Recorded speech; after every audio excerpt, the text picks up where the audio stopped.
All right, welcome in everybody to another episode of the Soder Report. My name is Kyle Soder, and I am the host on on this Soder Report. All right, welcome in everybody to another Now I know episode for sure of that the we have Soder the audio Report. working. My name is Kyle. I've got a bunch of stuff to get into today. We're gonna be stepping back and taking sort of a big picture of what's going on with the San Francisco Giants, sort of the state of the organization, how they've done so far on the year as a whole, and where they can be improving going forward.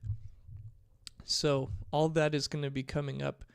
But first, we are sponsored by Elite Cacao Supplements.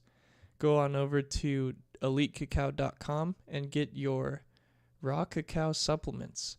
Have some here from the sponsor, and they work great. I'm studying for finals right now for college, and they have been a lifesaver, just helping with my overall focus, mental clarity, and memory retention. And every purchase helps a Ghanaian farmer put food on the table for their family. So, now that that's done, let's get into the state of the Giants organization thus far.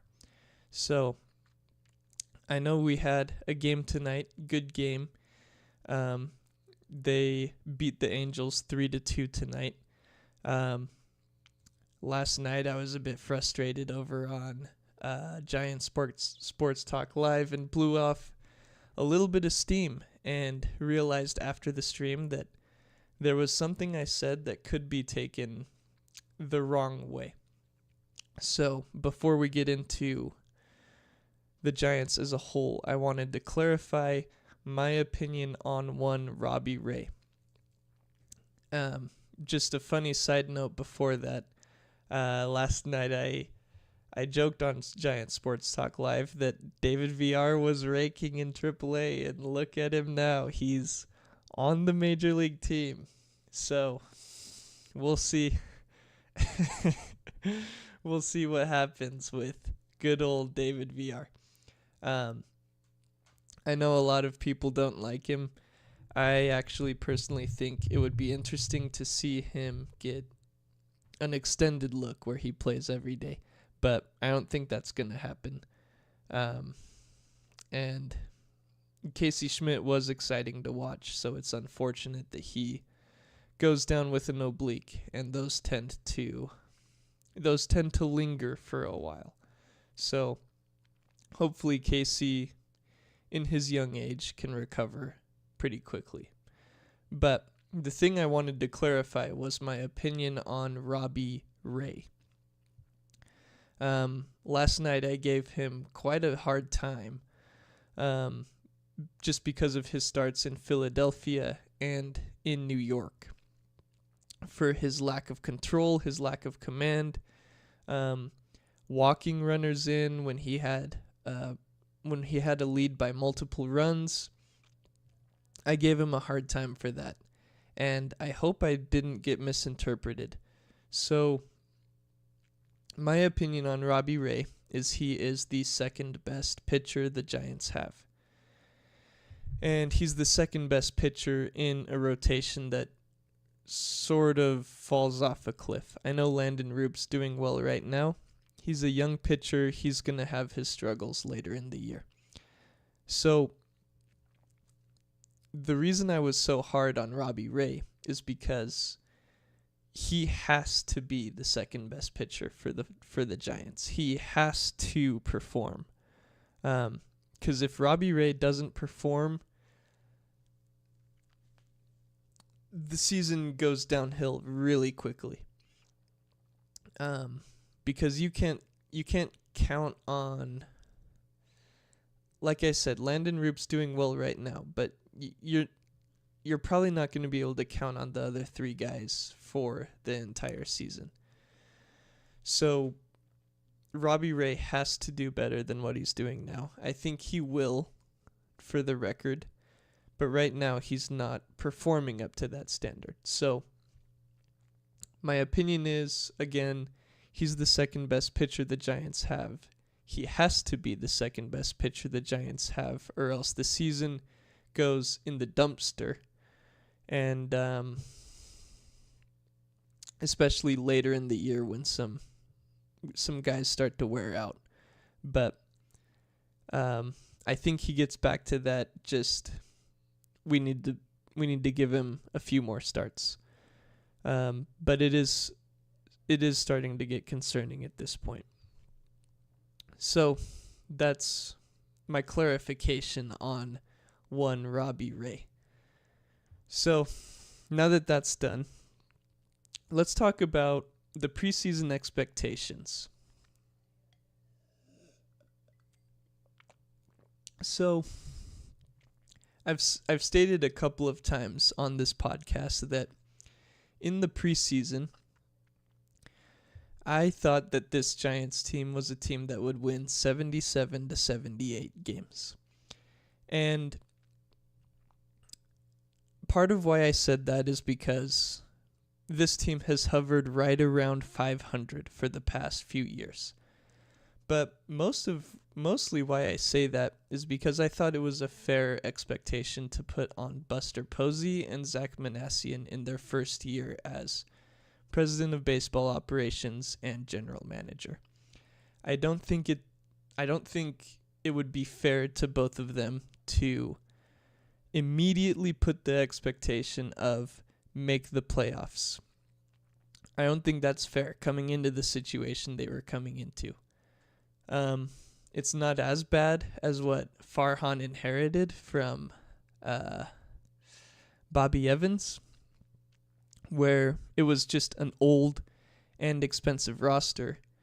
This roster was old and inexpensive and really just average. The one Farhan inherited was an awful roster, quite frankly. So at least the situation Posey was coming into was just sort of a blank slate with an average team. Painfully average, as we know. The Giants couldn't land the superstar free agent. They couldn't get the superstar prospect to come up. Just nothing. They attempted to sign some big free agents, and they did go over the luxury tax in Farhan's last year, but he salary dumped at the trade deadline with Jorge Soler and had the Blake Snell deal expire at the end of last year. So financially, it was a fine situation, and then you didn't inherit a player like Evan Longoria, for example. So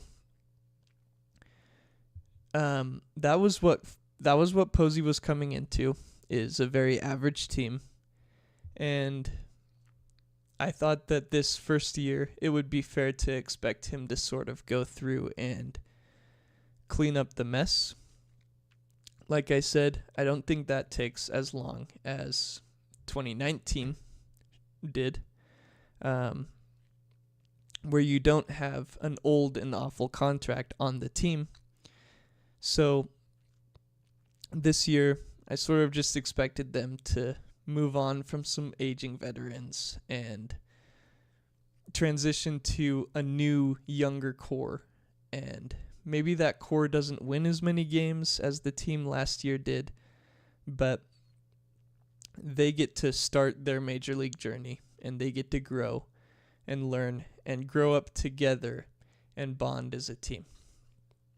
So this year would have been a little bit below 500, but that my expectation was the keys get turned over to the young guys and they get to grow together and they show promise for 2026 and beyond.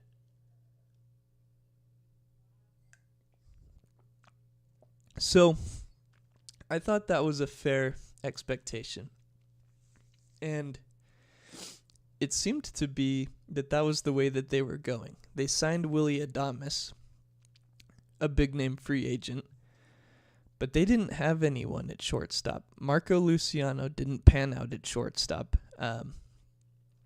Every single scout in America, it seemed, was saying that he wasn't going to stick at shortstop, but they kept developing him there anyway until he got to the big league level. That's just a bad organization right there. You should have seen that way before he got to the majors. But they got Willy Adames. They filled their need at shortstop. And then some other holes that they had coming into the season, I thought were right field, second base, first base, and pitcher. And DH, I guess. So all of those positions, it seems like they're getting ready to churn some younger guys through those positions and see if they stick. And this sort of goes up to ownership. Greg Johnson's a cheap guy. He has stated over and over that his main goal every year is to break even. Now, what's that code for? Do you think Greg Johnson is happy? His investors are happy if he comes into the room and says, "Hey guys, the Giants broke exactly even this year. We didn't make any money, but we didn't lose any money either." I don't think anyone's happy with that. I think his investors would be really upset if he came into the room and said that. So what is break even code for? Break even is code for making a certain amount of money that they're comfortable making. How many tens of millions of dollars do each of those investors want to take home at the end of the year? And what does the roster payroll need to be in order for the investors to take home that amount? That's breaking even. It's not making as much as they're spending. That's not what he means by that. So, why do I bring this up? It's because obviously they're not going to sign Juan Soto to play right field. Greg Johnson's way too cheap for that. Yeah. They're not going to go out and trade for Jose Altuve to play second base. They're not going to go sign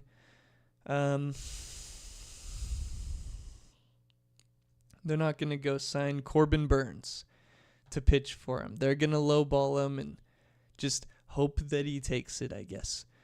They're not going to go and sign Pete Alonso to play first base. So what I'm saying is Posey sort of has his hands tied here where he can probably choose a free agent at one of these positions. He can't go out and sign free agents at all four of these positions. So he has to see if Luis Matos or Grant McRae or Wade Meckler or Marco Luciano is going to turn out in right field. He has to see if Tyler Fitzgerald or Brett Wisely or Marco Luciano or whoever is going to turn out at second base.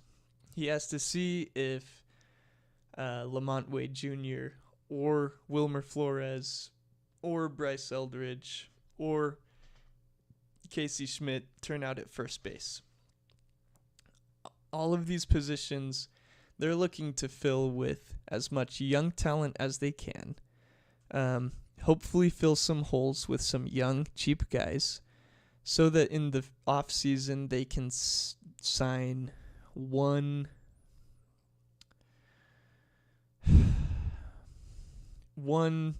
sort of star, borderline star, or two sort of average free agents. They're not gonna go big game hunting on all four positions. So let's evaluate these holes that they had. Right field, Mike Yastrzemski is currently, I think he's playing for his career. There's been a lot of people saying that it looks different from Yastrzemski this year. I don't necessarily see that. I think he's just off to a really hot start in his first 21 games. I expect him to go back down, but right now he's playing extremely well. Luis Matos has not been playing that well in right field. I think I discussed that on the last podcast, where this is a pattern that I feel like the Giants should see by now, where Luis Matos has a hot spring training. He gets brought onto the major league team. He only plays once a week. As a result, he cools down. He struggles at the majors, and he gets sent down. It's the pattern. I was hoping that it would go out the door with Farhan, but the same thing happened this year. He hit a home run against the Houston Astros, and the next day he was on the bench. He was actually on the bench for 3 or 4 more days, I think. So, it's a little disappointing, but at the same time, Luis Matos has to capitalize on the opportunities that he does get, and he hasn't been doing that so far. So, as king, president, and emperor of the Luis Matos fan club, I'll defend my guy, but he needs to play a little better. So, hopefully he gets more opportunities. Hopefully he comes through. If not, then they need to find a long-term answer in right field, whether it's Grant McRae, Marco Luciano, Wade Meckler, or I feel like I'm forgetting someone. I feel like I'm forgetting someone in that outfield. Someone else that's on the brink of breaking through. So it could be a lot of people. The Giants have a lot of seemingly 4A guys right now that they just need to break through. They need one more hurdle, and they're at the major league level. Second base, Tyler Fitzgerald is hitting incredible right now. He started off the season slow. Bob Melvin started taking some playing time away from him. It didn't look very good for Tyler Fitzgerald for a while. Had a conversation with Barry Bonds, and now he's hitting over 300. So, and his defense has even improved.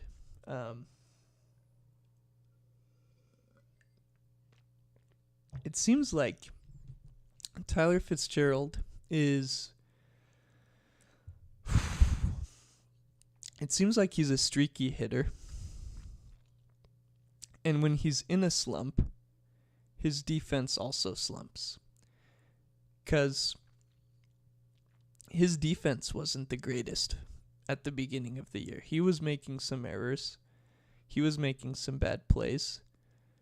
Now that his offense has come around, he's made a lot of great plays, and his fielding is solid. His fielding is perfect.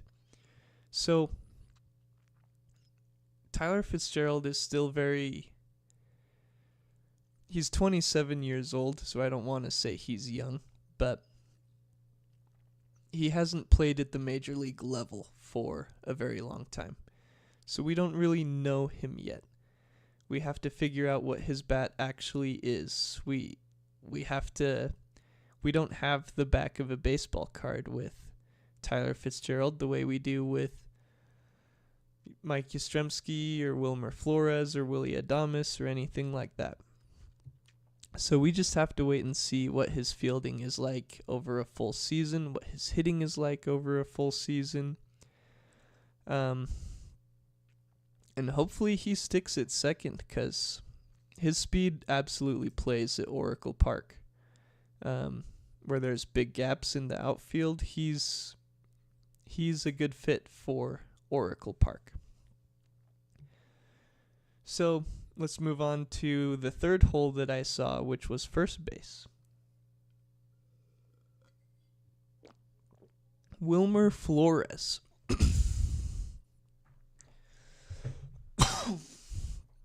Wilmer Flores leading the MLB in RBIs.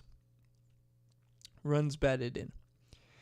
He has 6 home runs already on the season. And he's slumping. He's hitting down in the 220s. It's not looking too great right now for either Wilmer Flores. It's not looking too great right now for Wilmer Flores, and it's looking even worse for LaMonte Wade Jr. And it doesn't really seem like the Giants want to use Flores at first base. It seems like, for those of you who have seen the movie Unbreakable and Split, he seems like Mr. Glass. They want to send him up to the plate to hit. They don't want him to run hard. They want to let him hit, get him back to the dugout, and wrap him up in his bubble wrap again.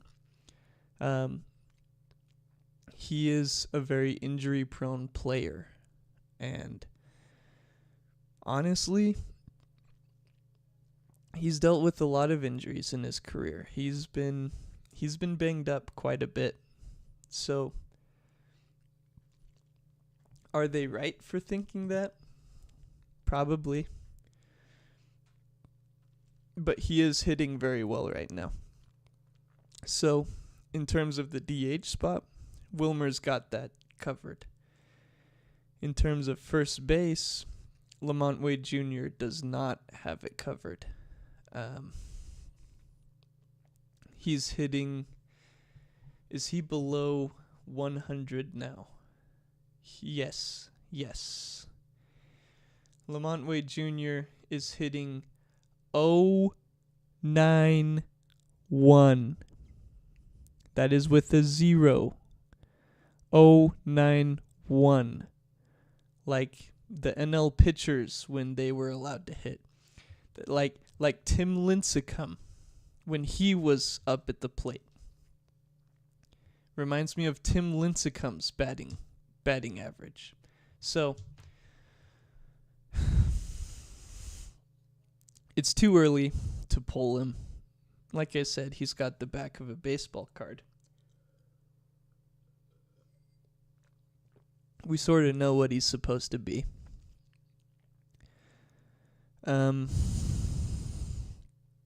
It's really not looking good for Wade right now.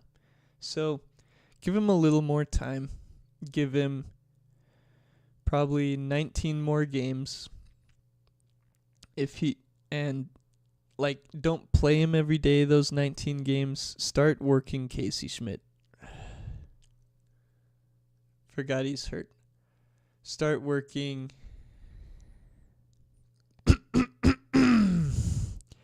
David VR into the batting order.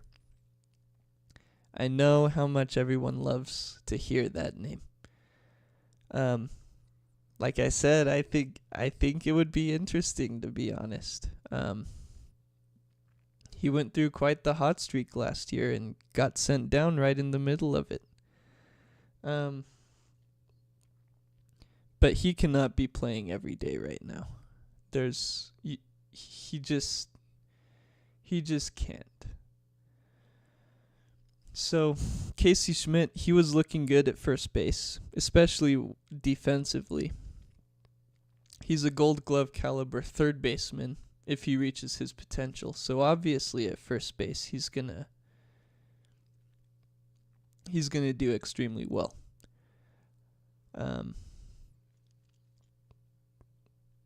So somehow the Giants need to band-aid this.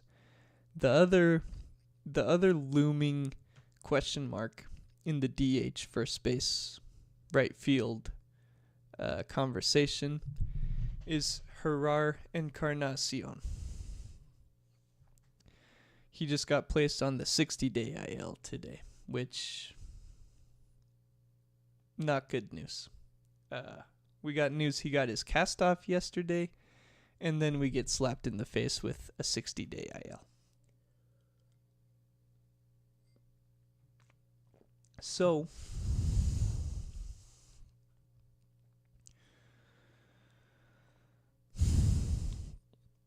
I think the Giants are going to try to sort of monkey bars this, for lack of a better term. They're going to try out Wade for the next few weeks. And his role is going to... he's not going to get cut. He's not going to get traded. He's not going to get sent down. He's going to be on the team. But his role is going to start to diminish in favor of Casey Schmidt, David VR for the next couple of months. Maybe even Wilmer, if they feel comfortable putting him out in the field. So they're going to do that until Gerard Encarnacion gets back. Once Gerard comes back, if Lamont Wade Jr. is still hitting the way he's hitting, then he could get designated for assignment. Because we're talking June at that point. We're talking June. And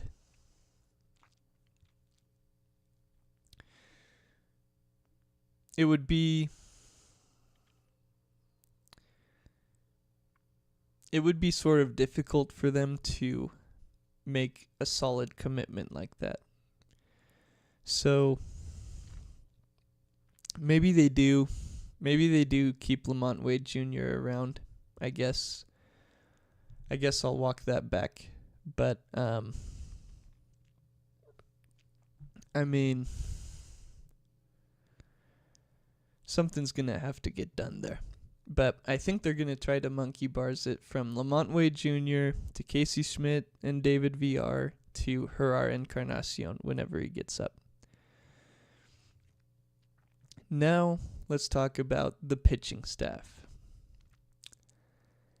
which I was very critical on yesterday, and I'm going to be critical still today. So, I wasn't a fan of the Justin Verlander signing. I've made that very clear. I feel like the Giants had to really play it up and sell it to the fan base by taking a lot of pictures of him standing behind Hayden Birdsong and saying something. And, oh, what a great mentor Justin Verlander is. Look at how he's working with the young pitchers. They're going to be, he's 2009 Randy Johnson. Maybe that's true. I think that's a job that Logan Webb and a camp invite coach could have done. Like, maybe you bring in, I don't know, maybe you bring in Madison Bumgarner into training camp and you have him standing behind Hayden Birdsong and talking to him about the pitches instead. Or maybe you bring in Barry Zito or Ryan Vogelsong or Matt Cain. You bring in Matt Cain and he stands right behind Hayden Birdsong and he says some stuff while the camera is rolling. I think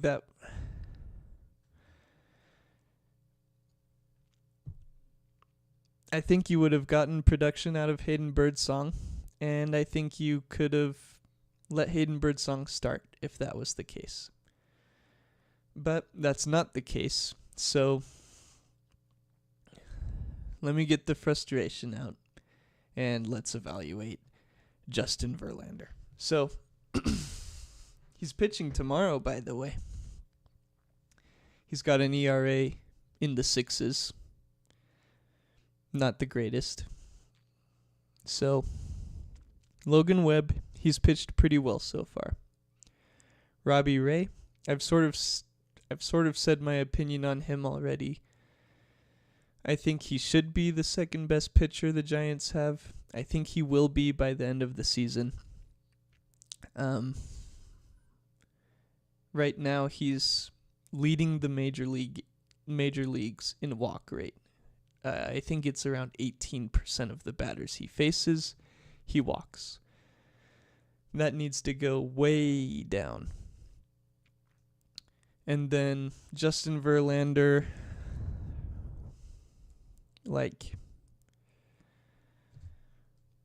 just don't lose a game when you go in. Like, by the time he leaves, if the Giants have a chance to come back and win, then great. You just don't want him to completely lose the game when he's in. Jordan Hicks, he doesn't have great numbers right now, but I think he's pitched better than his numbers have indicated. He's had some command issues. I think that I've personally never seen a reliever I've never watched this closely as a reliever tries to transition to be a starter. Last year he tried to conserve his energy by bringing it back on the velocity. He was only throwing like 95. Excuse me. But this year he's coming out and he's throwing gas again. And he was throwing 101 against the Phillies. He hit Trey Turner in the hand with the pitch at 101 miles an hour. He added 14 pounds of muscle in the off season. What does all this mean? I have no clue. I have no idea what any of this means for his endurance. 14 pounds of muscle can't hurt his endurance. But how much does it help? Because last year he started burning out at the end of May. So, does 14 pounds of muscle get him from May to September? I have a hard time believing that. So, I would expect him to start wearing down. Maybe he goes a little longer because he's already done a full season. He's already done part of a season of starting.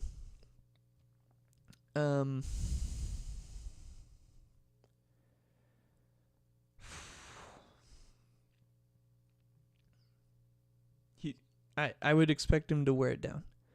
And I think you have to cross that bridge when you get there at this point.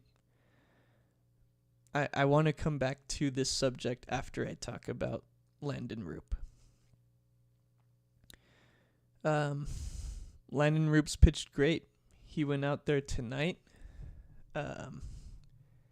He's got an ERA in the 4s, but frankly, I think he's pitched better than that. He went out there tonight, threw 7 innings, 2 earned runs, 9 strikeouts. He gave up a home run to Mike Trout and Mike Trout again. Right? Yeah, I think Mike Trout hit 2 homers. Oh man. Yeah. Mike Trout, 2 home runs. That was all the scoring the Angels did. Vintage Angels game. Mike Trout hits 2 home runs in Angels 2-3 loss to the San Francisco Giants. How 2017 is that? Anyway. He pitched great tonight. 9 strikeouts, 7 innings. So he threw 96 pitches, 62 of which were strikes. He only walked 1 batter. So I really liked the stat line from Roop. I really like what he's done this season. And he's got a lot of promise going forward.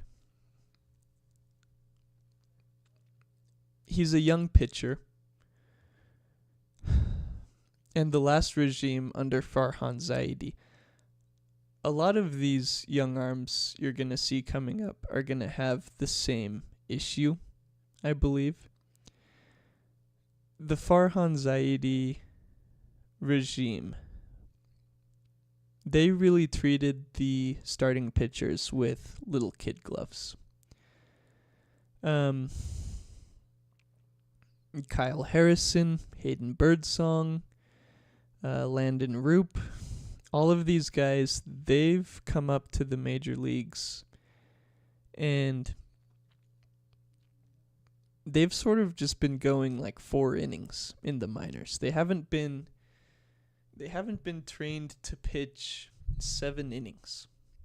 So that's really concerning as you get deep into a season if you use these guys to go 7 innings.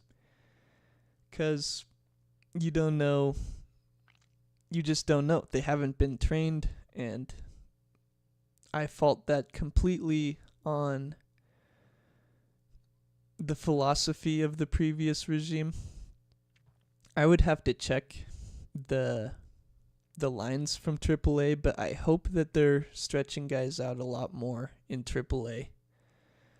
But with Landon Roop, that's another thing to watch. Sort of the same thing as Jordan Hicks.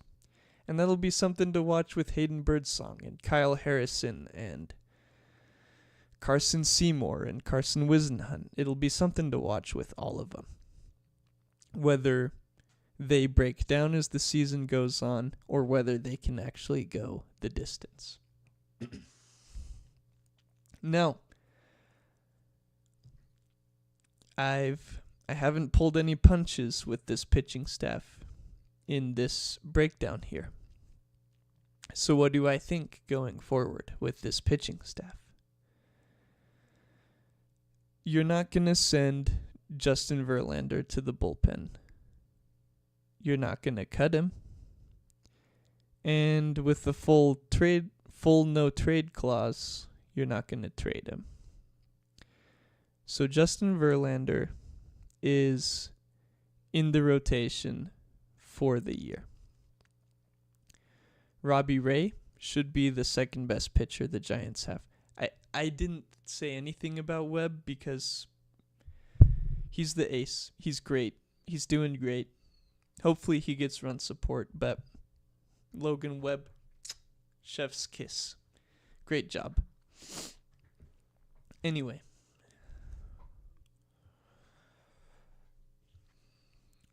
Robbie Ray needs to be the second best pitcher on the team. Hopefully Landon Roop keeps it up. Jordan Hicks is going to wear down.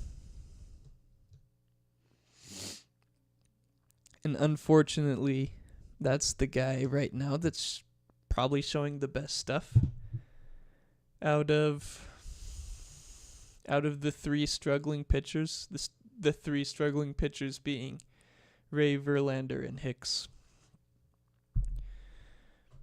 If this was MLB The Show, then, I'm moving Justin Verlander to the bullpen. But Buster Posey isn't going to go up to Justin Verlander and say, hey, Justin, thanks so much for signing that $15 million deal.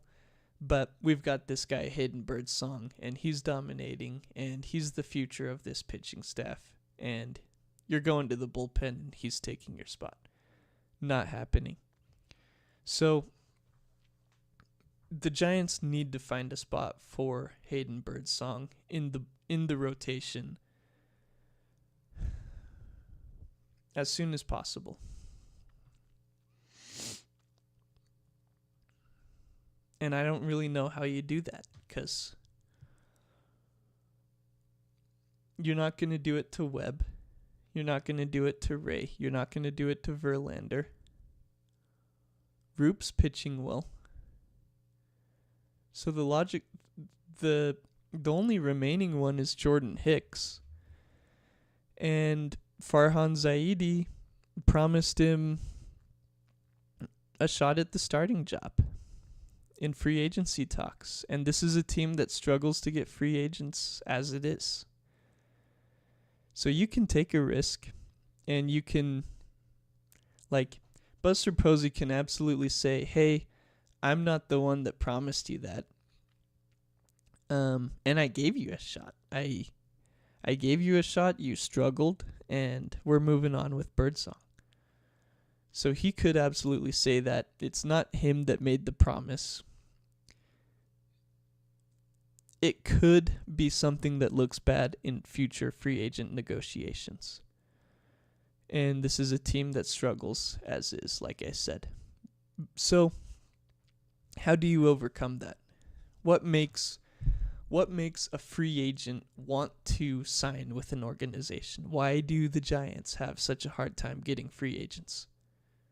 Why do the Dodgers have such an easy time getting free agents? And the Yankees and the Mets? The answer, in my opinion, is pretty simple.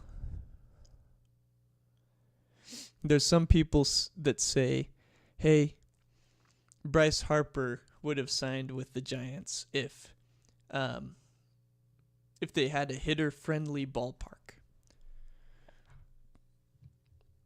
They say the same thing with Aaron Judge. And I just don't buy that, to be completely honest. If that was the case, then why wouldn't they go to the Colorado Rockies or the Cincinnati Reds? Those are the two most hitter-friendly ballparks. They would hit a lot of home runs in those two ballparks. The way you become a destination for free agents is first winning ball games. You have to first be a winning team. In 2017, when Bryce Harper was a free agent, the San Francisco Giants were not a winning team. When Judge was a free agent, the Giants were not a winning team. And if the Giants finish at 500 this year, then the next free agent will not view them as a winning team. So you have to win in order for free agents to want to come to your organization. That's first. Second is you need to be willing to hand out the money. And I talked about my disdain for Greg Johnson already. He wants to break even, and he's not going to be willing to dish it out. He's not going to go out and sit and sign Juan Soto for 15 years and $750 million or Shohei Ohtani. He's not going to do that because he wants to break even. He's a cheap owner. And in my personal opinion, I don't really understand cheap owners. Sell the team and put your money in stocks. Have someone manage your stocks. Put it in a high yield savings account. I don't care. If making money is the only thing you care about, then that's a surefire way to do it.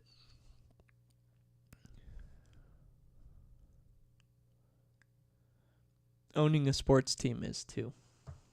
But you just have hundreds of thousands of people pissed off at you. Millions. So those are the two ways you get free agents. It's not by the ballpark. It's not by the weather. It's not by the taxes. It's not by the beauty of the city. It's not by the location. It's money and it's winning. That's my opinion. The rest of those they're tipping points. If you put the same offer in front of someone, if the Yankees and the Dodgers put the same offer in front of Kyle Tucker next year, had the same amount of money on the table, then it would probably come down to location and weather and stuff like that, taxes. But if the Giants and Dodgers have the same offer, he's picking the Dodgers, no doubt. If the Giants offer him $5 million a year more than the Dodgers. He's picking the Dodgers. So that's the issue. How did I get down this rabbit hole of free agents? Right. They need prospects to come up and fill right field, second base, first base, and pitcher.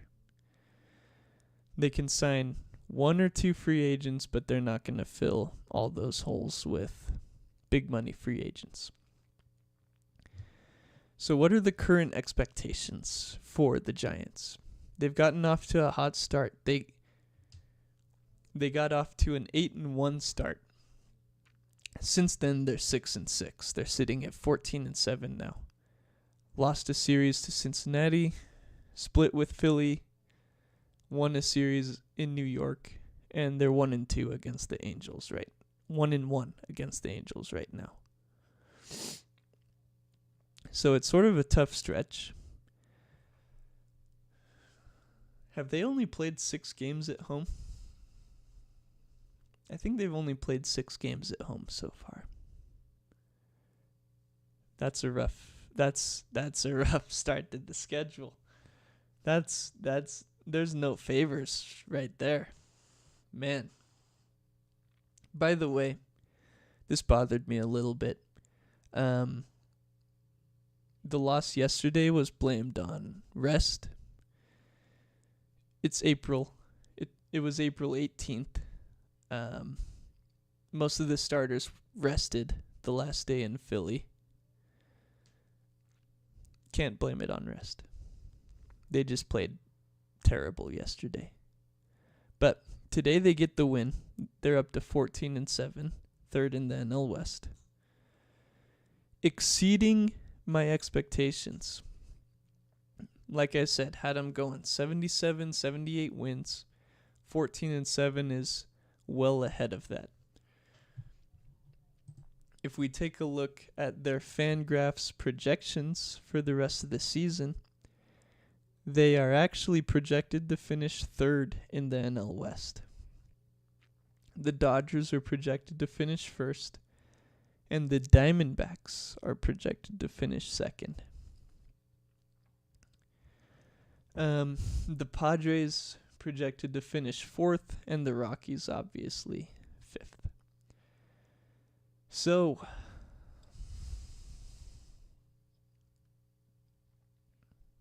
those are the current projections by Fangraphs. What do I think?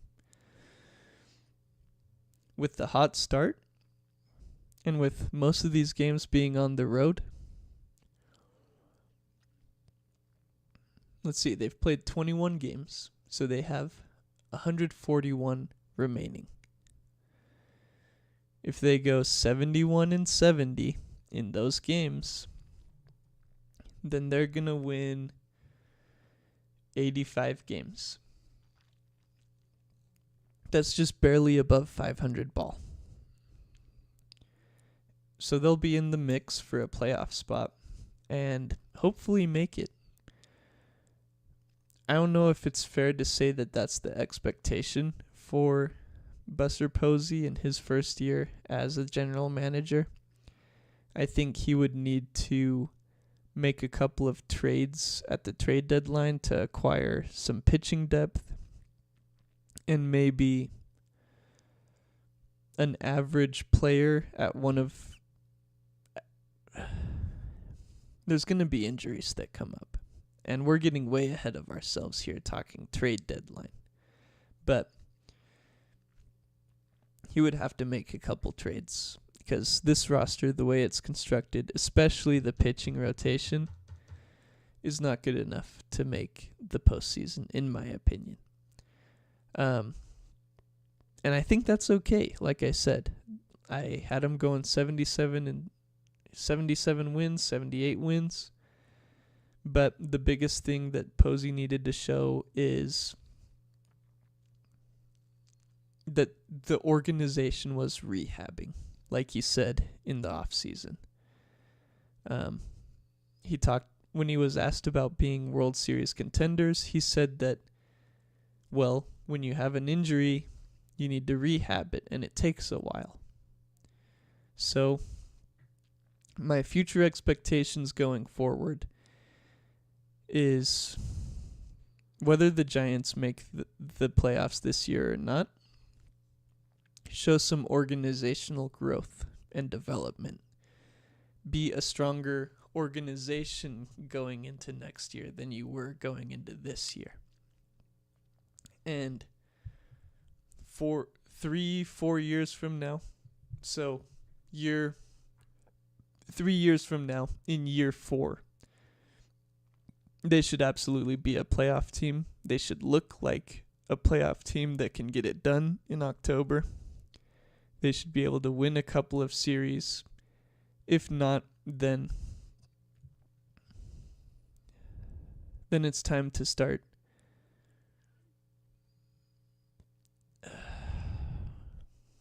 how do I say this without sounding too critical? If they're still just an average team 3 years from now, then it's time to start looking at Buster Posey and saying, hey man, you were an incredible catcher while you were here. But we need a guy that's going to develop this roster and get us to be World Series contenders yearly. So there's a lot of time before that happens, and all we need to see this year is an organization get healthier. That's it. So that's my opinion on the state of the Giants organization thus far. Great win tonight. Great start from Landon Roop. Hopefully Jung-Hoo Lee keeps hitting well. Hopefully the Giants can continue their hot start. This Angels series, they have to take Game 3 tomorrow. That loss yesterday, the game tomorrow is going to be tough to win with Verlander on the mound going up against, I forgot who's going tomorrow, but it's a good pitcher going tomorrow. So, really, you really hoped to win Game 1 of that series. But then they're back home. So, hopefully they can get it done tomorrow. Take the series from the Angels and continue winning. I would love to see a postseason run. I would love to see the Giants take down the Dodgers in the postseason. That would be music to my ears. That would be incredible. By the way, Los Angeles Dodgers lose to Bruce Bochy and the Texas Rangers tonight. So, while you're in the shower, remember that's not your indoor plumbing. Those are the tears of Dodger fans. So, have a good night, everyone. Let me know what you think about the Giants season so far. What are your expectations for this year and the next few years? Let me know what you guys think. Thank you, everybody, for tuning in.